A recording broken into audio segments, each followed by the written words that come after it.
घ्यायचा, गप्पांमधून नाही घ्यायचा, राजाकडे बघायचं. हा राजा म्हणजे जीव आहे. राजा म्हणजे कोण आहे? जीव. ही राणी पुरंजनी म्हणजे बुद्धी आहे. लक्षार्थाने कोण आहे? ही राणी बुद्धी आहे. आणि हा मित्र अविज्ञान हा लक्षार्थाने शिव आहे. वाच्यार्थाने मित्र आहे, लक्षार्थाने शिव आहे. विचार करा, जेव्हा राजा आणि राणी हे जवळ आहेत एकमेकांच्या, तेव्हा मित्र जवळ येईल का? नको बा, ते दोघं जण बसलेत, मी कशाला जवळ जाऊ? सहज आहे की नाही? कोणी दोघं जण जर नवरा बायको बसलेले आहेत तर मित्र जवळ येईल का? नाही येणार. आणि जर समजा दोन मित्र एकत्र बसलेले असतील आणि या पत्नीला त्या मित्राचा माहिती नाही आहे, माहितीतला मित्र नाही आहे तो म्हणजे हिच्यासाठी तो अज्ञान आहे, मग अनोळखी आहे. अनोळखी मित्रासोबत आपला नवरा असताना बायको त्यांच्या जवळ जाईल का? नाही जाणार. बायको काय म्हणेल? नको बाबा, ते दोघं मित्र बसलेत, मी कशाला जवळ जाऊ? हा झाला वाच्यार्थ. आता लक्षार्थाने बघायचं. हा आहे जीव. जीव जेव्हा बुद्धीजवळ असतो, विषय वासनेजवळ असतो, त्यावेळेस जीव हा शिवापासून दूर असतो.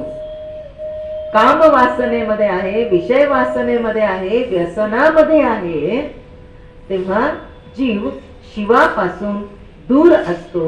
आणि जेव्हा जीव हा भगवंताच्या जवळ आहे, शिवाच्या जवळ आहे, त्याचाच अर्थ हा विषयांपासून, व्यसनापासून, काम वासनेपासून दूर आहे.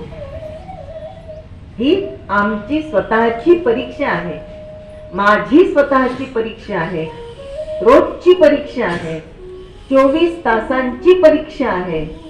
कशी आहे? हा माझा जीव आहे. आत्ता या क्षणाला माझ्या मनामध्ये कोणते विचार चालू आहेत हे माझं मलाच कळणार. ज्याचं त्यालाच कळतं ना. माझे विचार तुम्ही नाही कळू शकणार, तुमच्या मनात आत्ता काय चाललं ते मी नाही कळू शकणार. म्हणून या जीवालाच त्याच्या मनामध्ये काय चाललेलं आहे हे कळतं. या जीवाने बुद्धीच्या जवळ आहे का शिवाच्या जवळ आहे याची स्वतःची तपासणी करायची. जर सातत्याने बुद्धीच्या जवळ जात असेल, याचा अर्थ तो शिवापासून दूर दूर दूर जातोय.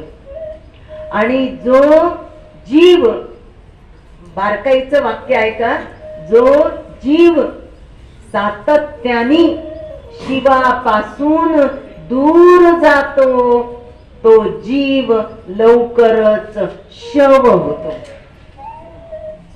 तो जीव लवकरच शव होतो, कारण तो शिवापासून दुरावला गेलेला आहे. आणि म्हणून सगळी जी चिंता, क्लेश, अहंकार, दुःख, संकट कुणाला आहेत? या जीवाला आहेत. म्हणून या जीवाला चिंता करत असताना त्याला ज्ञान दिलेलं आहे. चिंता ऐसी